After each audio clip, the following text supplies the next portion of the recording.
hated telling nice people, like the kind and courteous secretary in the front office, that she'd been unable to fulfill their expectations and could not repair their machine.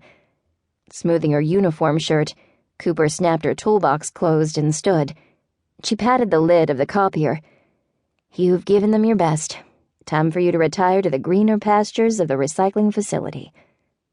At the front office, the secretary took one look at Cooper's doleful expression and said, "Oh dear, you don't have good tidings for me, do you?" "No, ma'am." The secretary paused for a moment, unable to keep herself from staring at Cooper's unusual eyes. The left eye was blue, but such a pale shade of blue that it was almost colorless. The right eye, however, was startlingly green.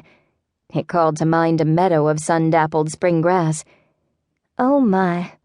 The secretary shook her head slightly as the enormity of Cooper's prognosis sank in. "Are you sure you can't fix our copier? We really need to get a few more months out of that machine." "I couldn't buy you 2 or 3 more minutes, let alone months. It has nothing left to give." The secretary nodded, unsurprised by the revelation. "I know you did your best. You always do, and we appreciate the extra time you've taken keeping that old dinosaur running." She rose and, signing Cooper's work order, walked her to the front door.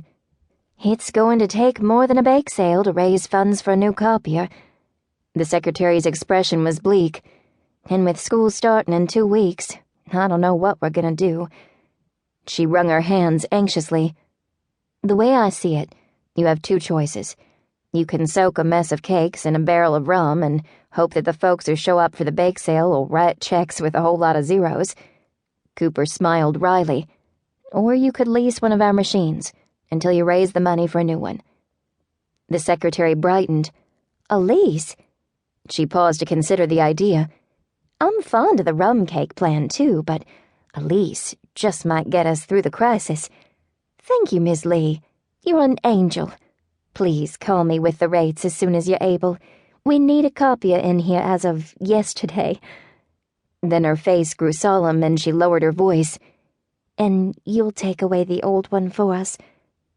Cooper nodded, promised to phone later with leasing options, and hopped into the black van with the Make It Work logo splashed across both sides in bright red lettering.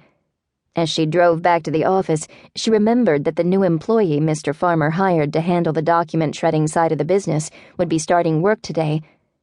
Over the summer, Mr. Farmer had filled the need by recruiting the son of his widowed next-door neighbor, but the young man was returning to college, so Cooper's boss had placed an ad in the Richmond Times-Dispatch for a full-time employee. Before anyone had the chance to apply for the position, he'd ended up hiring a cousin who'd recently relocated from New Jersey. No one had met the mysterious new addition to their team, and all 3 of Mr. Farmer's staff members were curious to discover what kind of person would be donning a new make-it-work uniform. "Thank goodness he didn't hire some pageant princess," Angela said, giggling as she told Cooper about meeting the new employee, while Cooper was at the elementary school. Angela, the office manager at Make It Work, wore a tight pencil skirt, a low-cut blouse, and an armload of vintage bangles. As Cooper admired Angela's platinum blonde bob, held firmly in place by a wide pink headband and half a can of Aquanet, she noticed the presence of a beauty mark on Angela's cheek that had never been there before. "I don't think pageant princesses are interested in a career in document shredding," Cooper said.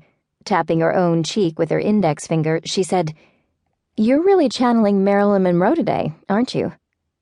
Angela batted her false eyelashes as she examined her reflection in the compact that was never far from reach. "I want to see if Mr. Farmer notices." She leaned over her desk and whispered, "And if he doesn't, then I sure hope that gorgeous creature getting dressed in one of our uniform shirts does." Her eyes gleamed. "So, tell me about the new guy." Cooper leaned comfortably against Angela's desk. "I can see you're fit to burst over him." Angela placed her hands over her ample bosom. "Lord, I don't know what I did to deserve such tasty eye candy. This boy is a stud cocktail made up of 1 part soap opera star, 1 part professional baseball player, and 3 parts Chippendale dancer." She frowned. "He's a bit too young for me, unfortunately. You know you're old when you wish you were 40 again, but I can still look." She wiggled.